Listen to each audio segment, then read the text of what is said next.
Welcome to SkillStation 4. Today we are going to learn how to enable a person who is approving a request to modify the approved quantity. For example, if someone requests $5,000 but only $4,000 is in the budget, we should only approve $4,000. So we are going to use task completion forms, data components, and email templates to insert this functionality into our workstream. Now let's start by checking out a new version of our expense pre-approval workstream. Go to your gear icon, go to your streams management, select your expense pre-approval workstream, and go to your latest version.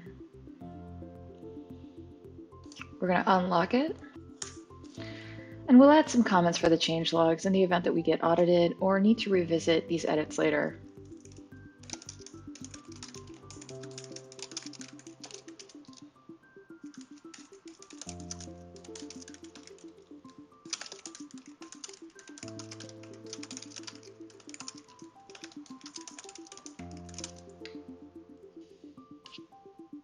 So we'll start here on our stream definition canvas, and the first thing that we need to do is to add a new field to store the approved amount in.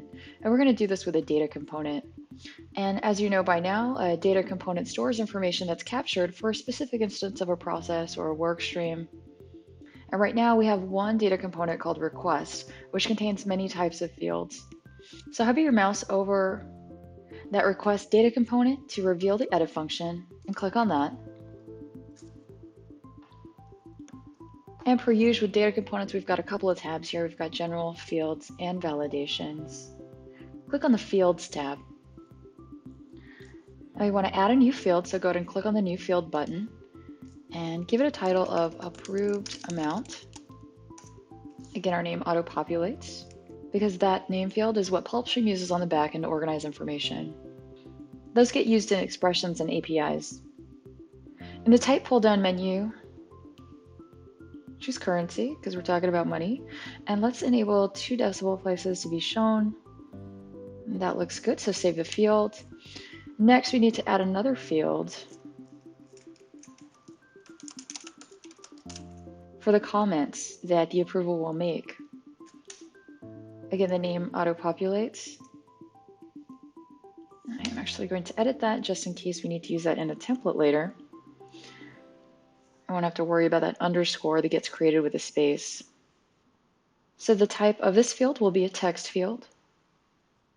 I save the field and save the changes to the data component. Back on our stream definition canvas, let's create a form. On the right side of the screen in your components catalog, your forms are located here underneath the forms section. Hover your mouse over the form's title to reveal that new functionality and click on that. In our new form pop-up, we're going to use the data components titled requests. Save your changes. And this is our new form. So on the left side here, you can add new pages to your digital forms, and each page would be represented as a tab in a web browser or a navigation menu on a mobile device. So let's rename our first page by clicking on the gear icon, finding the rename functionality. Let's call this one general. Notice here that if you wanted to support other languages, you could do that here as well. And on the main section of the page, hover your mouse over the title to reveal these dotted lines and the edit pencil icon. Anything that's on this section of your page can be edited in this way. So click on the new section edit icon to change the section title. And we are going to call it approval details. We want this show section title at runtime box to be checked. Save your changes. Now on the right side in the available fields section, you will see all of the available fields that you can drag and drop into your form. So we're going to do that, and we're going to drop the purpose field into the main section of the form, and we're going to make it read only by modifying the field attributes. Save your changes. Next, we'll do the description. Field attributes will be read only for this one as well. Next, we'll do the amount. Make this one read only as well. So at this point, your form should look like this. It'll have 3 fields. It'll be named approval details. And we'll still have a couple of available fields here, some of which we want to use right now, specifically the approved amount field. We're going to make this one required. Next, drag the approval comments field onto the form. In the display as pull-down menu, we're going to select text area to give the approver a bit more room to add comments. Okay, at this point, save your changes, and your form should look like this. Save your changes to the form. Title it Approval Form. Save your changes to the form. So back on your stream definition canvas, in your components catalog, underneath your forms section, you'll see that form that we just made in your list of forms. Next, we need to modify the review request step. Double click on that step to open it. And in your user task pop-up, we're going to require the approval form to be filled out while completing this task. So we do this by selecting it in the pull-down menu. Underneath the text, select an optional form that assignee will be required to complete this task. In the pull-down menu, there's our approval form. Now, since this is an approve or reject task, the form will only be available during an approval action. When a reject or a fix/send back action takes place, this form will not appear. And note that the standard predefined actions are approve, reject, and send back to submitter. In future lessons, we are going to learn how to change those with custom outcomes. But for now, we're going to save our changes. Now we need to modify the supervisor approval step in the same way.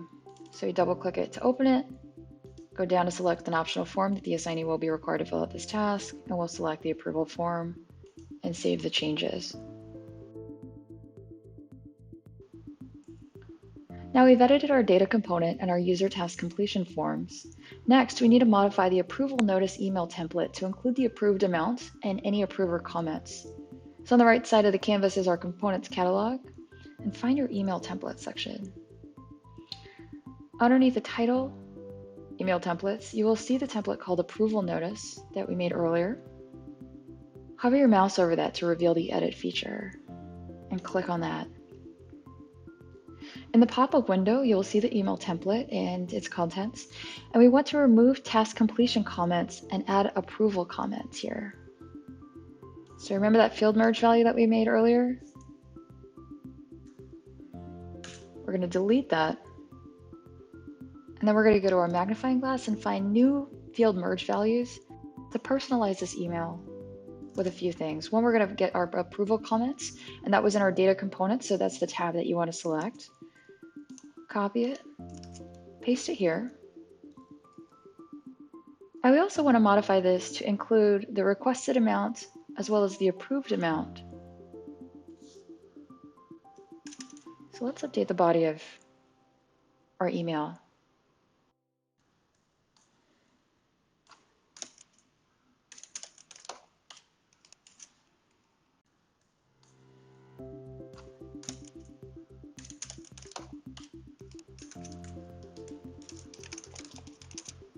We want to see the requested amount.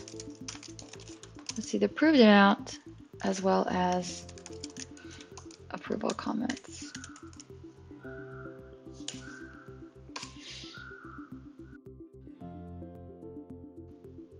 We're going to see in our data components the amount. We'll find the field merge value, we'll copy it, paste it here, and do the same for the approved amount.